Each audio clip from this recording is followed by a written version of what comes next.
ज्येष्ठ सुदी पूर्णमासी को पूर्ण परमात्मा अपने निज धाम रत धाम सतलोक से चल कर आए थे और यहां एक शिशु रूप धारण करके लीला की थी। उस उपलक्ष्य में ये समागम हो रहा है। कारण कुछ भी हो, उद्देश्य परमात्मा की महिमा को उसकी पुण्य आत्माओं तक पहुंचाना ही सत्संग का मूल उद्देश्य होता है।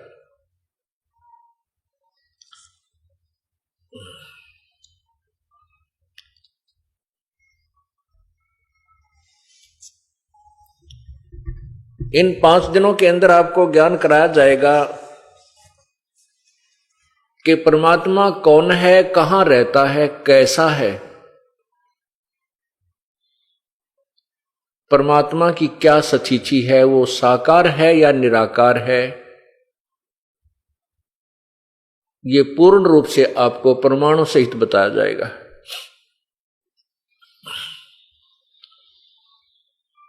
जो पुण्यात्मा इन 5 दिन के सत्संग को सुन लेगा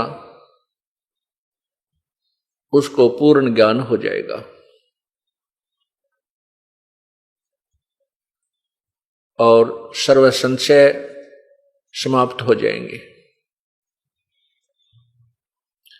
परमात्मा के विषय में कोई साकार कहता है, कोई निराकार कहता है। जो साकार कहते हैं वो भी अंत में परमात्मा को निराकार बताकर ही छोड़ देते हैं। जैसे पवित्र हिंदू समाज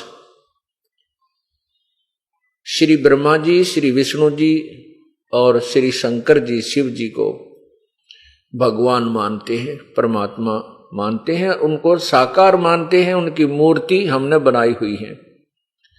फिर भी अंत में कोई पूछता है कि परमात्मा वास्तव में है कैसा, तो कहते हैं परमात्मा तो निराकार है,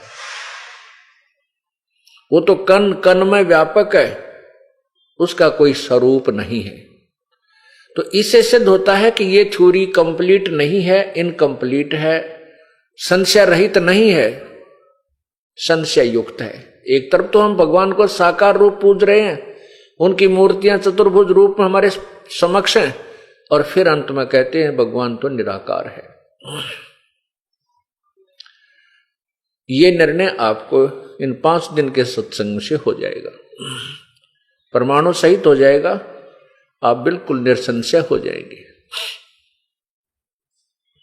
जब तक हमारा संशय दूर नहीं होगा हम भक्ति नहीं कर सकते, हम उस मार्ग पर दृढ़ नहीं रह सकते। आपको कोई भी विचलित कर देता है कि ऐसा नहीं है, वैसा नहीं है, फिर आप इस समस्या से परेशान नहीं होंगे। कोई कुछ भी कहे, आपके हृदय में ये तत्व ज्ञान समा जाएगा। इस प्रकार जब तक हम निसंशय नहीं हो जाएंगे तब तक हम भक्ति मार्ग को दृढ़ता से स्वीकार नहीं कर सकते। परमेश्वर कबीर जी कहते हैं, मामुंडू उस संत की जिससे संशय न जाए। कहते हैं वो संत, धिक्कार है उस संत को जो संशय निवारण ना कर सके। तत्व ज्ञान एक ऐसा ज्ञान है जिससे सब संशय समाप्त हो जाते हैं। परमेश्वर कहते हैं, कबीर और ज्ञान सब ज्ञानड़ी, कबीर ज्ञान सो ज्ञान, जैसे गोला तोब का करता चले मैदान। ये तत्व ज्ञान जो 5 दिन में आपको बताया जाएगा, ये तोब का गोला है और ये आपके सर्व संशयों को समाप्त कर देगा। इस तत्व ज्ञान से जब आप अन्य संतों के ज्ञान की तुलना करोगे, ऋषि महर्षियों के ज्ञान की तुलना करोगे, वो सब साफ हो जाएंगे। और आप स्वयं पहचान सकोगे कि वास्तव में परमात्मा कैसा है और आज तक हमें कैसा ज्ञान प्राप्त हुआ है।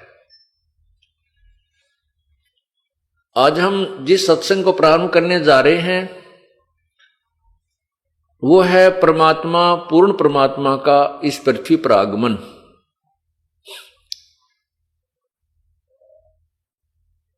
प्रभु कौन है, उसका नाम क्या है, उसका स्वरूप क्या है। परमात्मा साकार है, उसका स्वरूप मनुष्य सदृश्य है।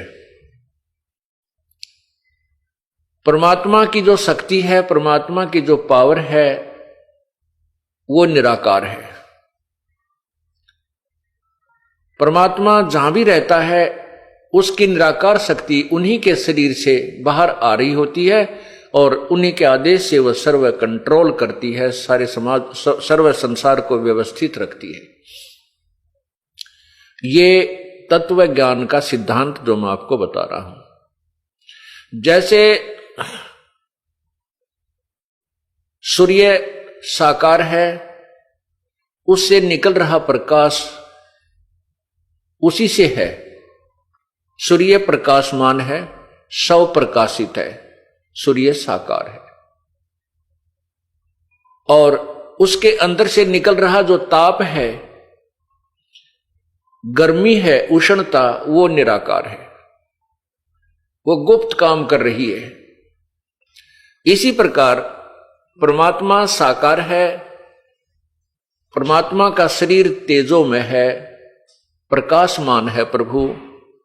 वैसे तो सभी देवों का शरीर भी प्रकाशमान है, सब प्रकाशित है, सभी साकार है। निराकार शक्ति कैसे काम, जैसे उनके शरीरों में अंतर है, पावर में अंतर है।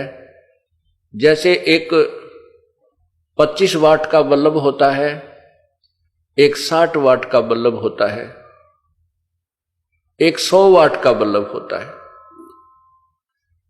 और एक 1000 वाट का, और फिर सूर्य उदय हो जाए, ये सभी प्रकाशमान है। ट्यूब बल्ब भी प्रकाशमान है, जो 25 वाट का है वो प्रकाशमान है, 60 वाट का वो भी 100 प्रकाशित है। इसी प्रकार सभी देवों के शरीर प्रकाशमान है। ब्रह्मा जी, श्री ब्रह्मा जी, श्री विष्णु जी, श्री शिव जी का भी शरीर प्रकाशमान है, साकार है, मनुष्य सदृश्य है। इन भगवानों में यह शक्ति होती है कि इनके 4 हाथ हैं, ये चतुर्भुज कहलाते हैं तीनों भगवान। और ये चाहे तो 2 हाथ भी रख सकते हैं, ये इनके पास एक पावर है। जब चाहे ये अपने शक्ति से 4 हाथ भी बना सकते हैं। इनसे ऊपर एक शक्ति है जो इनके पिताजी हैं ब्रह्मा विष्णु महेश के, वो ज्योति निरंजन ब्रह्म है, जिनको क्षर पुरुष भी कहते हैं। वो भी साकार हैं, उनकी 1000 भुजा है, उनका प्रकाश इनके शरीर से कई गुना ज्यादा है। और शक्ति दुर्गा जो ब्रह्मा विष्णु महेश जी की माता जी हैं, इनका भी प्रकाशमान शरीर है और ये भी साकार है। इनका स्त्री स्वरूप है, नर आकार है, क्योंकि मानव आकार ही माना जाता है स्त्री या पुरुष का। इनकी दुर्गा की 8 भुजाएं हैं, ये चाहे तो 2 भुजाएं भी रख सकती है, जब चाहे ये 8 भुजाओं को भी फैला सकती है, विस्तार कर सकती है। ये सिद्धि होती है जो इनके पास उपलब्ध है। ब्रह्म जो है ये 21 ब्रह्मांड का भगवान है, 21 ब्रह्मांड का भगवान है। इसका शरीर भी प्रकाशमान है, शव प्रकाशित है। ब्रह्म से ऊपर परब्रह्म जिसको अक्षर पुरुष कहते हैं, वो भी शव प्रकाशित है, मनुष्य सदृश शरीर है। उसका शरीर का प्रकाश इस ब्रह्म से अधिक है। और वो अक्षर पुरुष 7 शंख ब्रह्मांड का प्रभु है, स्वामी है, भगवान है। परब्रह्म से ऊपर एक पूर्ण ब्रह्म है, पूर्ण ब्रह्म, वो भी मनुष्य सदृश शरीर युक्त है, तेजोमय शरीर है। उस परमात्मा का यानी पूर्ण ब्रह्म का, परम अक्षर ब्रह्म का शरीर जो है वो इन सब से ज्यादा प्रकाशमान है। उस पूर्ण परमात्मा को सत्य पुरुष भी कहते हैं। उसी परमात्मा ने अपने अन्य 3 रूप और बना रखे हैं, 3 रूपों में और रहता है। वो परमात्मा असंख्य ब्रह्मांड का मालिक है, जिसके अंतर्गत 7 संख्य ब्रह्मांड परब्रह्म के अर्थात अक्षर पुरुष के तथा 21 ब्रह्मांड इस ब्रह्म के अर्थात क्षर पुरुष के, और ये सभी तीनों लोग उस परमात्मा के अंतर्गत आते हैं। वो सबका मालिक है, कुल मालिक है, वो सत्य पुरुष है। वो परमात्मा सत्यलोक में रहता है, उसका निवास, उसकी राजधानी सत्यलोक है, और बाकी उसका देश है, बाकी उसके सब ब्रह्मांड उसी का राज्य साम्राज्य है। अन्य जो भगवान है वो उसी के अंतर्गत आते हैं। सतलोक में पूर्ण परमात्मा रहते हैं, उससे ऊपर 3 लोक और हैं। अलखलोक, उसके ऊपर अगमलोक, और सर्वोच्च स्थान जो है वो अनामी लोक, अकय लोक कहलाता है। वो पूर्ण परमात्मा परम अक्षर ब्रह्म ही अन्य 3 रूपों में ऊपर रहता है, भिन्न भिन्न रूपों में 4 स्थानों पर वही रहता है, सतलोक में, अलखलोक में, अगम लोक और अकय लोक में। उसी परमात्मा के प्रत्येक लोक में उपमा के नाम भिन्न भिन्न हैं। जैसे अपने देश के प्रधानमंत्री जी अपने पास कई विभाग रख लेते हैं, तो जिस भी विभाग में के वो दस्तावेजों पर साइन करते हैं वहां पर वो अपने आप को मंत्री लिखते हैं। उस समय उनकी पावर प्रधानमंत्री से कम होती है, मनुष्य वही होता है, व्यक्ति वही होता है। इसी प्रकार परमात्मा की स्थिति को समझने के लिए हमने यहां के एग्जाम्पल, यहां के उदाहरणों का सहारा लेना पड़ेगा। अब साकार परमात्मा, प्रत्येक प्रभु साकार है। अब जैसे प्रत्येक प्रभु साकार है, श्री ब्रह्मा, श्री विष्णु, श्री शिव जी, ये एक एक विभाग के मंत्री हैं। श्री ब्रह्मा जी रजगुण विभाग के, श्री विष्णु जी सतगुण विभाग के, और श्री शिव जी तमोगुण विभाग के मालिक हैं। एक ब्रह्मांड में 3 लोक बने हैं, और इन 3 लोकों में एक एक विभाग के ये स्वामी हैं, ब्रह्मा विष्णु महेश जी।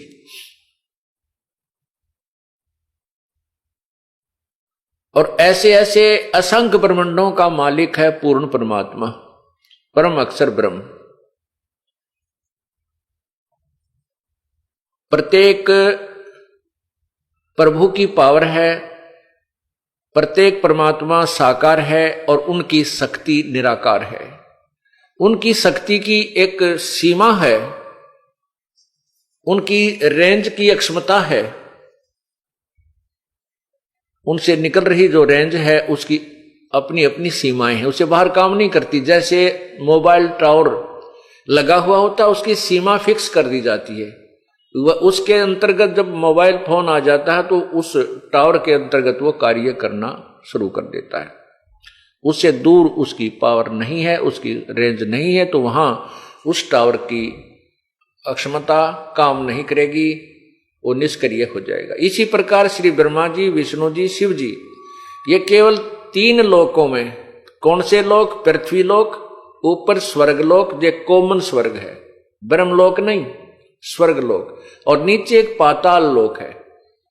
इन 3 लोकों में एक एक विभाग के रजगुण ब्रह्मा जी, विष्णु सतगुण विष्णु जी, तमगुण शिव जी, ये एक एक विभाग के भगवान है, यानी मालिक है, स्वामी। इन तीनों भगवानों की शरीर से एक ऐसी रेंज निकल रही है, ऐसी शक्ति निकल रही है जो यहां उनके अंतर्गत रहने वाले इन प्राणियों को प्रभावित करती है। इस मनुष्य शरीर को, जीव शरीर को मोबाइल समझो। इस मोबाइल में जौन सा भी टावर का क्षेत्र, तीनों टावरों की वहां कॉमन रेंज होती है, और जिस भी टावर का वो कार्ड होता है उसी की रेंज उसमें काम करने लग जाती है। टावर साकार है लेकिन उससे निकल रही वह शक्ति निराकार है। परमात्मा जो है ये चलता फिरता टावर समझो, जो सभी प्राणियों को अपनी रेंज दे रहा है। अब रेंज की क्रिया को समझने के लिए एक एग्जाम्पल है, उदाहरण है। जैसे एक मकान में रसोई बनी होती है, अन्य रूम होते हैं, रूम्स होते हैं, कमरे होते हैं। रसोई में छोंक लगाया जाता है सब्जी को, और वहां से मिर्चों की जो रेंज है, मिर्च की जो निराकार जो शक्ति है, प्रभाव है, वो अन्य कक्षों में, अन्य कमरों में जाकर के भी छीकम छीक कर देता है। मूल वस्तु, साकार वस्तु रसोई में है, उसकी निराकार शक्ति ने दूसरे कमरों में बैठे व्यक्तियों को भी अपना प्रभाव दिखा दिया, जिससे उनको छींकें आने लगी।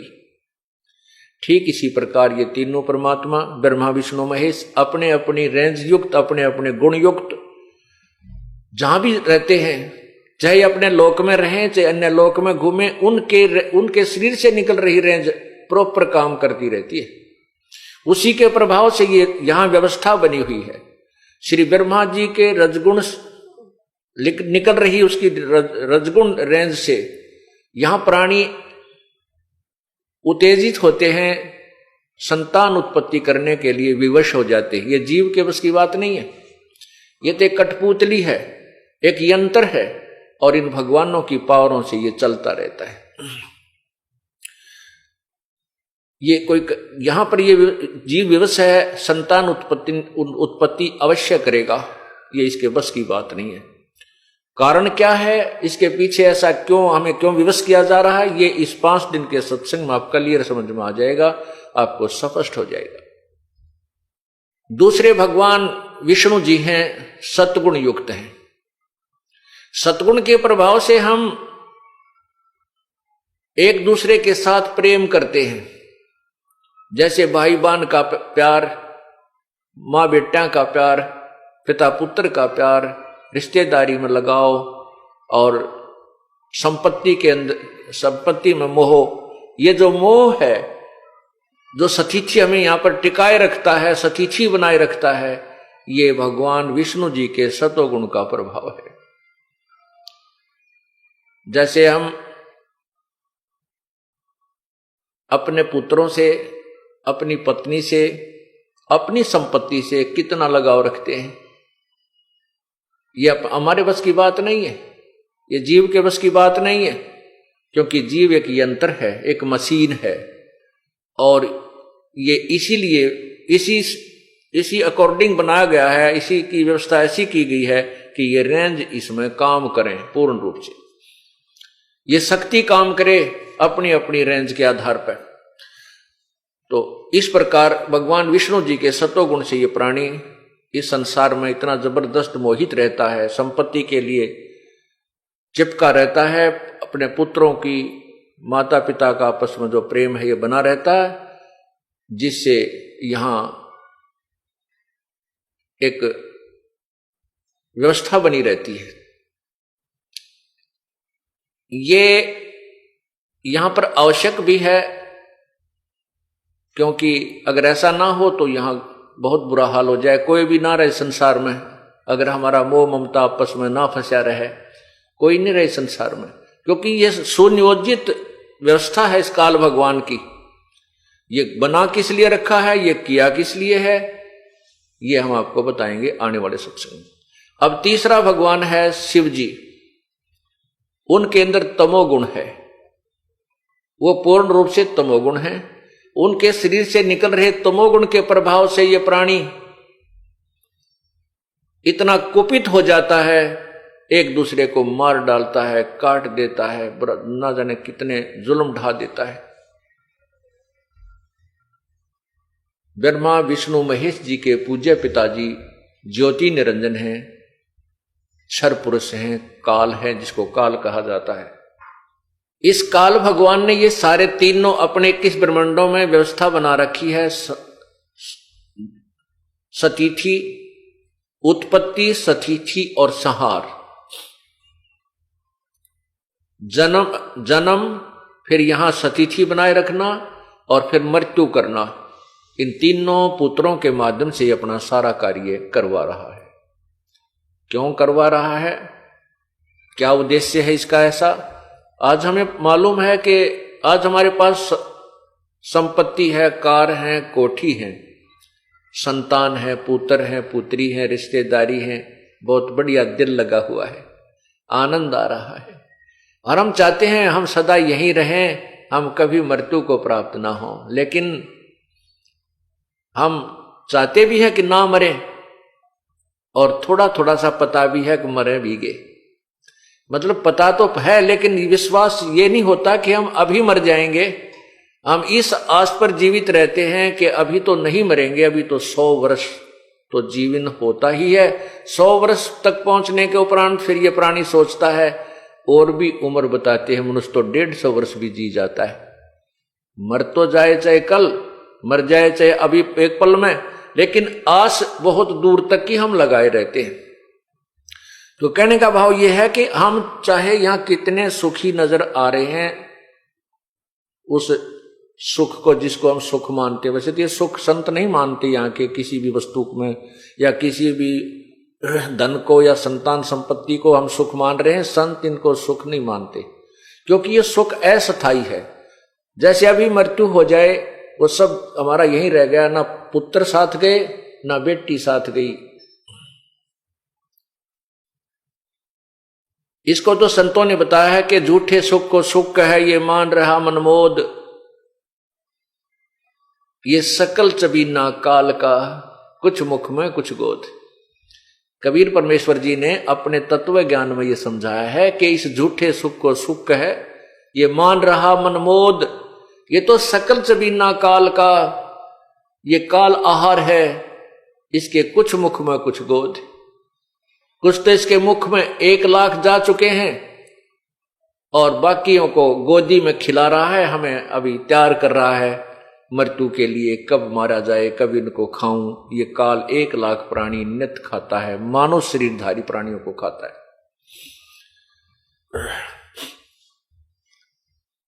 अब जैसे हम यहां पर नहीं चाहते कि मरे, परमात्मा जब हमारी मृत्यु करता है वो अपनी शक्ति का पावर करता है। यानी शंकर भगवान को ड्यूटी दे रखी है, उसके अंदर एक गुण भर दिया है तमोगुण, वो हमारा संहार करता है, बाई फोर्स करता है, जबरदस्ती करता है। हम मर के कति राजी को नहीं, कति प्रसन्न नहीं है। ऐसा क्यों है? हमें यह मालूम है कि यहां ना कोई रहा ना रहेगा और फिर भी हम मरना नहीं चाहते क्योंकि ये हमने अच्छा नहीं लगता और अच्छा है भी नहीं। जब हमारी मृत्यु होनी है और उसका कोई निश्चित समय भी को नहीं, आज मर जाए या कल मर जाए, एक पल के बाद, 1 सेकंड में एक्सीडेंट में मृत्यु हो जाती है। जो व्यक्ति घर से निकला, गाड़ी में सफर कर रहा है या अपनी गाड़ी ले रखी है और जा रहा है किसी उद्देश्य से, उसके मन में सैकड़ों कल्पनाएं होती हैं, इच्छाएं होती हैं, वहां जाऊंगा, वहां से ये करके आऊंगा, और पता नहीं वापस आएगा कि नहीं आएगा। और फिर भी हम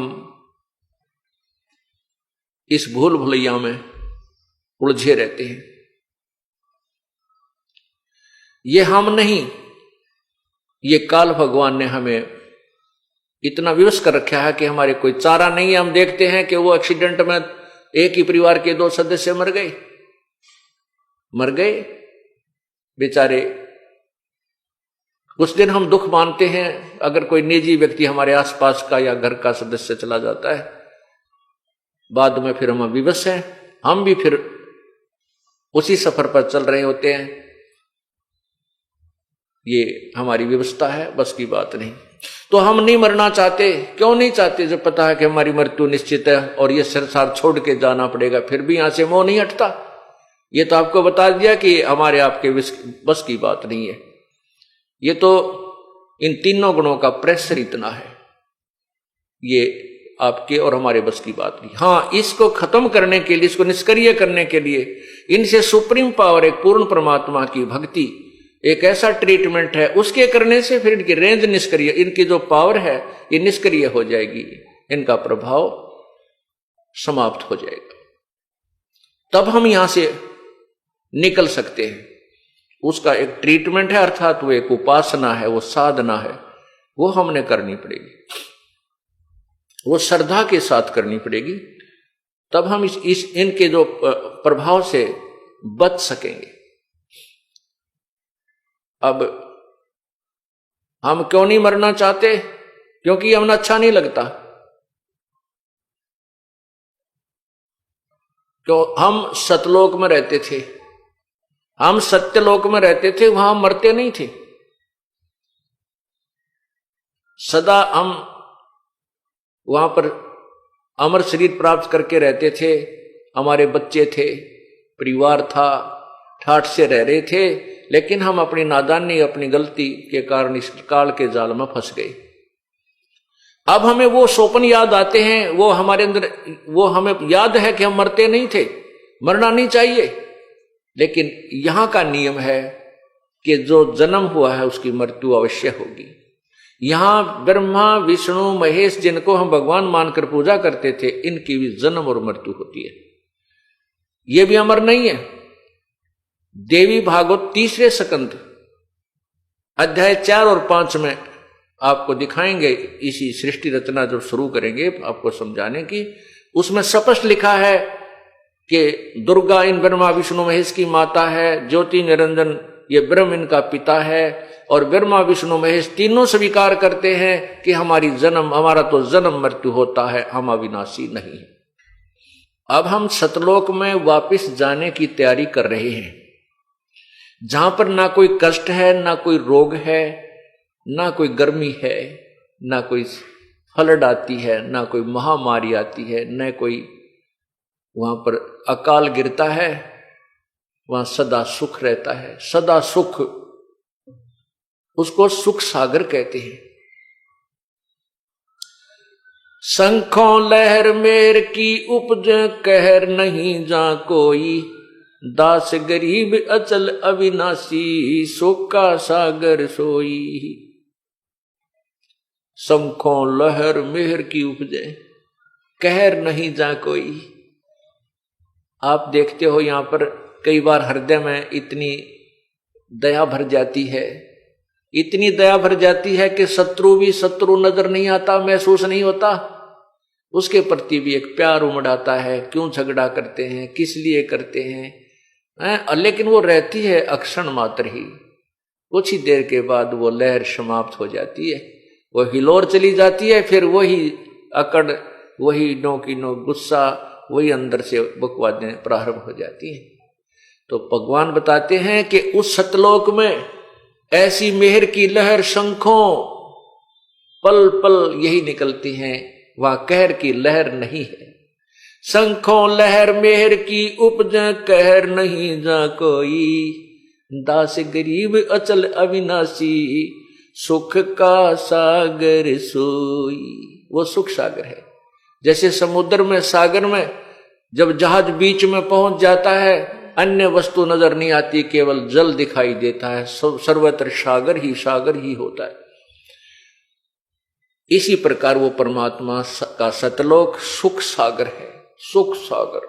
वहां सुख ही सुख है, सुख ही सुख है। जैसे पानी में, समुद्र में दूसरी चीज होती ही नहीं, ऐसे ही सतलोक में सुख के अतिरिक्त कोई वस्तु है ही नहीं, कोई और पीड़ादायक कोई भी वस्तु नहीं है, कोई भी पदार्थ नहीं है, और न ही कोई ऐसा जीव है। अब वो परमात्मा पूर्ण ब्रह्म सारी सृष्टि का रचनहार कुल मालिक है।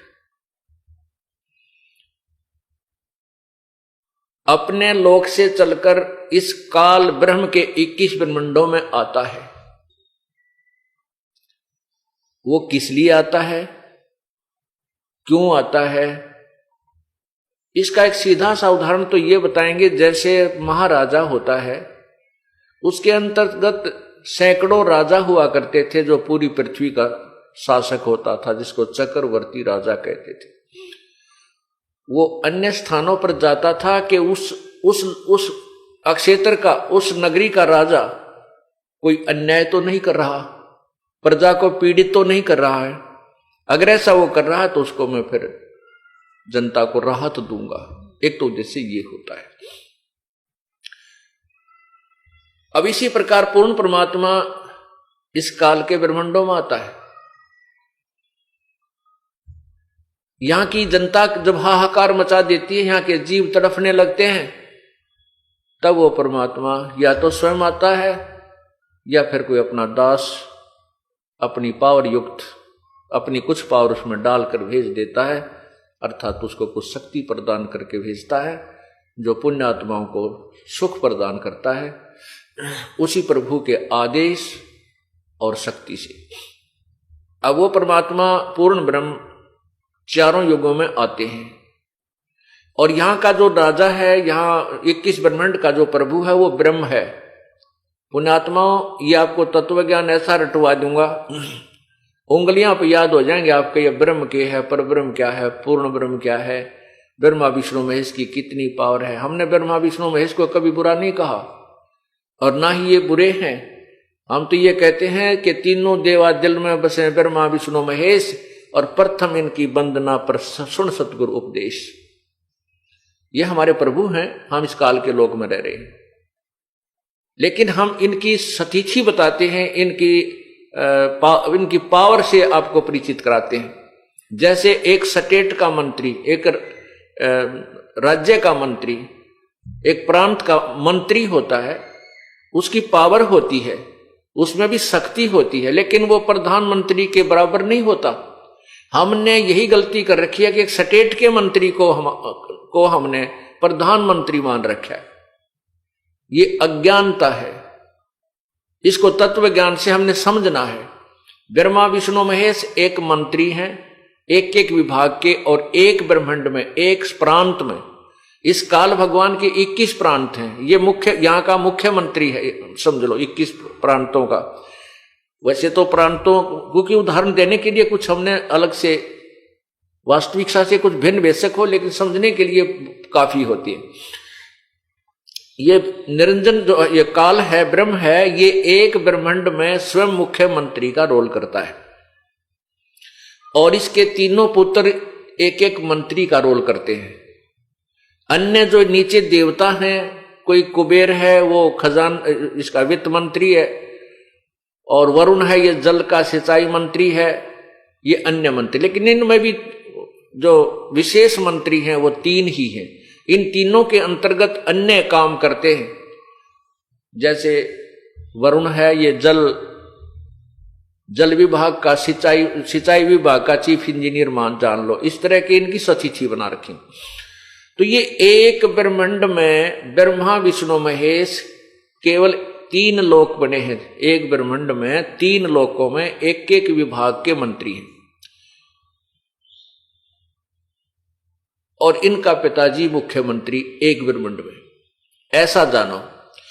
और इन ब्रह्म से ऊपर परब्रह्म, परब्रह्म से ऊपर एक पूर्ण ब्रह्म। पूर्ण ब्रह्म जो है वो सारी सब ब्रह्मांडों का मालिक है, कुल का मालिक है। उसको परम अक्षर ब्रह्म भी कहते हैं।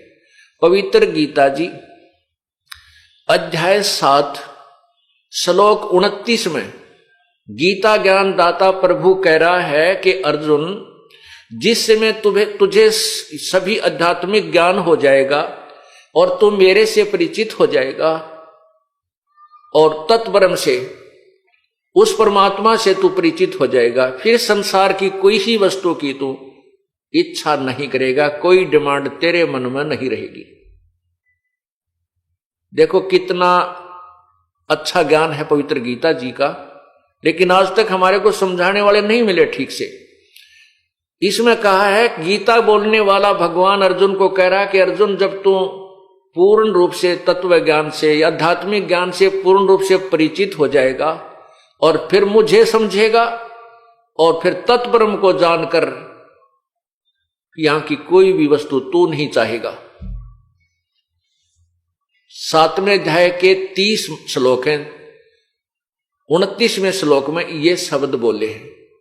जब 8वां अध्याय प्रारंभ होता, अर्जुन ने सबसे पहले यही प्रश्न किया कि हे भगवान, किम तत्ब्रह्म पुरुषोत्तम, वो तत्ब्रह्म कौन है जो आपसे भी ऊपर है, आपसे भी कोई अन्य है, और उसको जानने के बाद आपकी सचिथि का पता होगा, तत्व ज्ञान को जानने के बाद आपको भी मैं समझूंगा, और वो ब्रह्म कौन है, तत्ब्रह्म कौन है, उसके बारे में बताइए। गीता ज्ञान दाता ने, गीता बोलने वाले प्रभु ने गीता जी के 8वें अध्याय के 3 मंत्र में श्लोक में कहा है, वो परम अक्षर ब्रह्म है, वो परम अक्षर ब्रह्म है। यानी गीता बोलने वाले परमात्मा भगवान से कोई और परमात्मा है, उसके विषय में गीता ज्ञान दाता कह रहा है, वो परम अक्षर ब्रह्म है। 8वें अध्याय में ही फिर आगे चल के 5वें और 7वें श्लोक में गीता ज्ञान दाता भगवान अपने बारे में कह रहा है कि मेरी भक्ति कर, मुझे ही प्राप्त होगा। और 8वें अध्याय के 8, 9, 10 श्लोक में लिखा है कि जो व्यक्ति उस तत्ब्रह्म यानी परम अक्षर ब्रह्म की साधना करता है, अंतिम श्वास तक उसकी पूजा करता हुआ शरीर छोड़कर जाता है, उस परम दिव्य पुरुष सूर्य सदृश पर प्रकाशमान उस परमात्मा को प्राप्त हो जाता है। ये अपने पवित्र गीता जी का अनमोल ज्ञान है। अब वो परम अक्षर ब्रह्म, वो सारी सृष्टि का मालिक है। उसी के लिए गीता अध्याय नंबर 18 के मंत्र 62 में कहा है गीता ज्ञान दाता ने कि अर्जुन, तू सर्वभाव से उस परमेश्वर तत्ब्रह्म की शरण में जा, परम अक्षर ब्रह्म की शरण में जा, उसकी कृपा से ही तू परम शांति और शाश्वत स्थान अर्थात सतलोक को प्राप्त होगा। शाश्वत स्थानम, शाश्वत माने सदा रहने वाला, यानी अविनाशी स्थान माने धाम, लोक, सत्यलोक को प्राप्त हो जाएगा। उस परम अक्षर ब्रह्म के ज्ञान को समझने के लिए, परम अक्षर ब्रह्म को प्राप्त करने वाली विधि को प्राप्त करने के लिए गीता जी अध्याय नंबर 4 के मंत्र 34 में कहा है कि उन तत्वदर्शी संतों की खोज कर उनको दंडवत प्रणाम कर, विनम्र भाव से कपट छोड़कर प्रसन्न कर, फिर वो तत्वदर्शी संत तुझे उस परम पिता के पाने की विधि बताएंगे। गीता ज्ञान दाता कह रहा है कि उस परम अक्षर ब्रह्म के विषय में मुझे ज्ञान नहीं है, वो उसकी प्राप्ति की विधि मुझे मालूम नहीं है, उसके लिए कोई तत्वदर्शी संत उसी प्रभु का भेजा हुआ आएगा, उस तत्वदर्शी संत को खोजना। वो तत्वदर्शी संत होगा कैसा, उसकी क्या पहचान है? पवित्र गीता अध्याय नंबर 15 के प्रथम मंत्र में ही स्पष्ट कर दिया है कि वो उसकी क्या पहचान होगी उस तत्वदर्शी संत की, कि वो उस संसार रूपी उल्टे लटके हुए वृक्ष के का पूर्ण विस्तृत विवरण देगा। स वेदवित, वो तत्वदर्शी संत होगा। उस परमात्मा ने, पूर्ण ब्रह्म ने स्वयं ही एक भूमिका की थी तत्वदर्शी संत की, स्वयं ही वो भगवान है, स्वयं ही संत बनकर आते हैं, स्वयं ही एक अच्छे भक्त की भूमिका करके हमें उदाहरण देते हैं कि बेटा ऐसे ऐसे रहना जैसे मैं रह रहा हूं। उस परमात्मा ने, उस तत्ब्रह्म ने, परम अक्षर ब्रह्म ने आकर के आप ही तत्वदर्शी संत की भूमिका निभाई थी। उसके बाद उन्हीं के ज्ञान से इस दास को वो तत्व ज्ञान प्राप्त हुआ है और तत्वदर्शी संत की पदवी उसी परमात्मा ने इस दास को दी है। तो उस परमेश्वर ने, उस परम अक्षर ब्रह्म ने, सतपुरुष ने, कबीर परमेश्वर ने आकर के आज से 600 वर्ष पूर्व सवसम वेद यानी कबीर वाणी का के माध्यम से हमें यह ज्ञान दिया था। क्या कहा था? अक्षर पुरुष एक पेड़ है, निरंजन वा की डार। अक्षर पुरुष एक पेड़ है, निरंजन वा की डार। तीनों देवा शाखा है भाई पात रूप संसार। अक्षर पुरुष एक पेड़ है, निरंजन वा की डार, और तीनों देवा शाखा है, ये पात रूप संसार।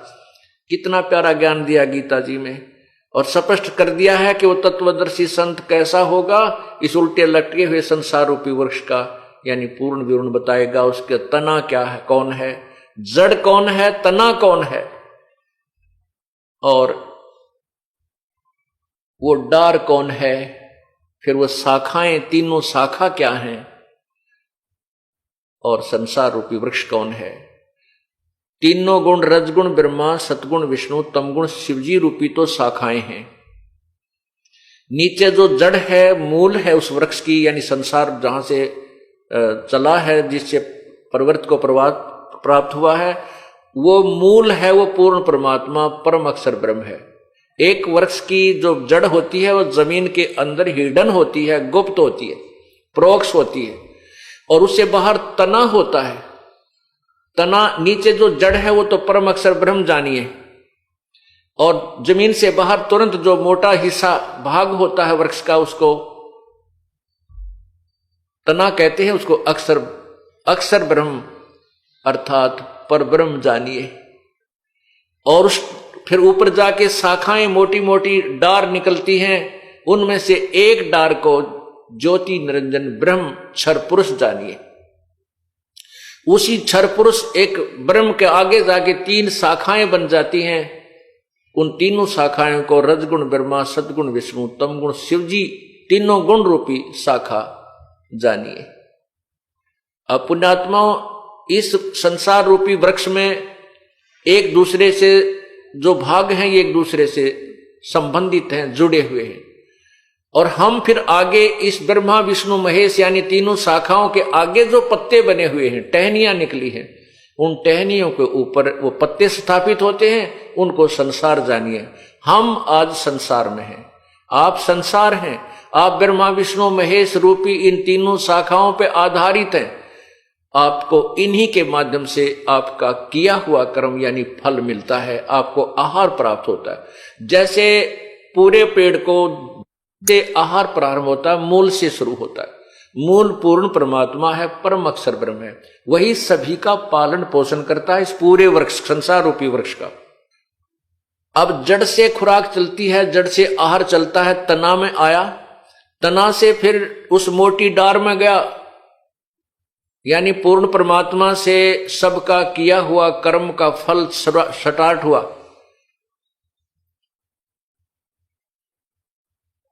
वो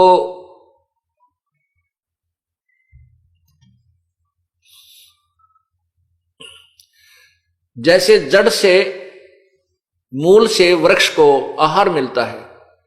अब मूल कौन है? ये पूर्ण ब्रह्म, परम अक्षर ब्रह्म।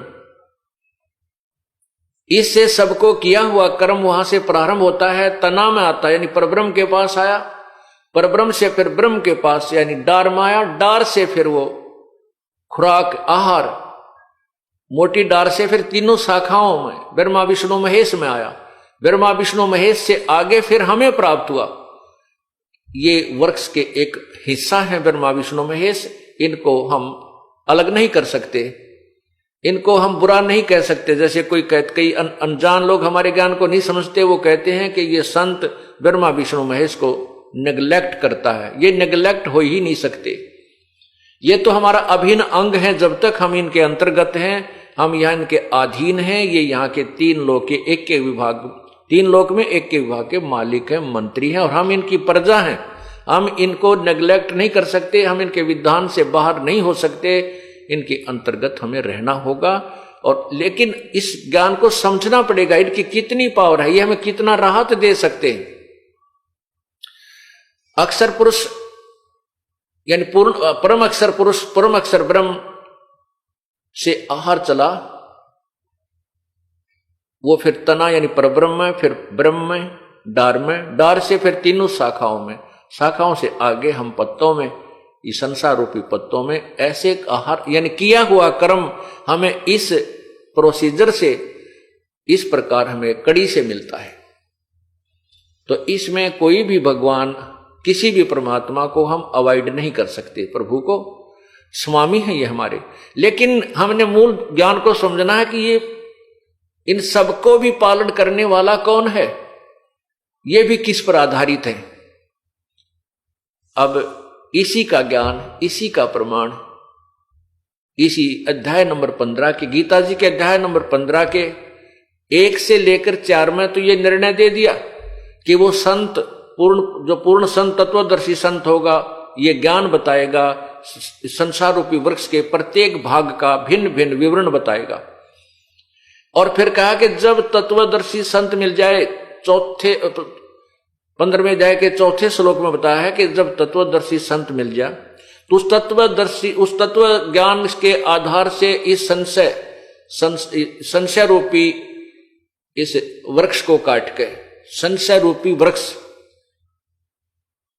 तत्व ज्ञान रूपी शस्त्र से अज्ञान रूपी इस वृक्ष को काटकर उसके पश्चात उस परम धाम को, उस परम पिता परमेश्वर की खोज करनी चाहिए, जहां पर जाने के बाद संसार में लौटकर प्राणी नहीं आते।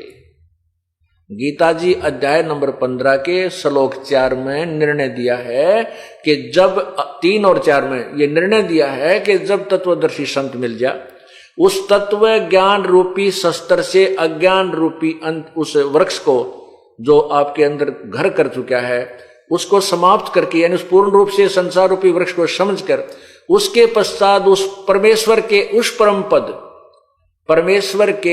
परम पद की खोज करनी चाहिए, जहां जाने के बाद साधक संसार में लौट कर नहीं आते। और ये गीता ज्ञान दाता भगवान कहता, मैं भी उसी की शरण में हूं।